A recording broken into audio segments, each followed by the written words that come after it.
Australia on Wednesday announced it would revoke a state government's deal to join China's Belt and Road Initiative, saying it was inconsistent with the nation's foreign policy. Canberra last year introduced new laws widely seen as targeting China that allow it to scrap any agreements between state authorities and foreign countries deemed to threaten the national interest. Foreign Minister Marise Payne said Wednesday the federal government would override the Victorian state government's decision to sign up to the Belt and Road Initiative, a vast network of investments that critics say is cover for Beijing creating geopolitical and financial leverage.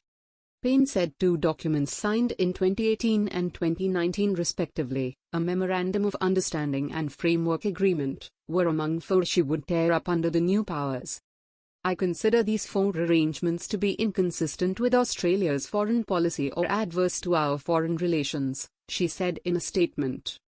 The announcement comes at a time of deteriorating relations between Beijing and Canberra, with the two governments at loggerheads over trade and competing for influence in the Pacific.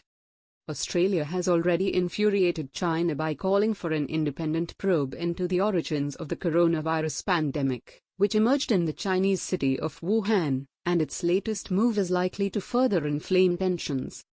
Payne also said she would revoke a 2004 Memorandum of Understanding between Victoria's Education Department and Iran, as well as a scientific cooperation agreement the department signed with Syria in 1999.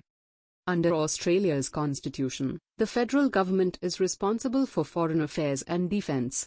States typically deliver services such as health and education, but in reality there is frequent overlap. A Victorian government spokeswoman told national broadcaster ABC, the Foreign Relations Act is entirely a matter for the Commonwealth government.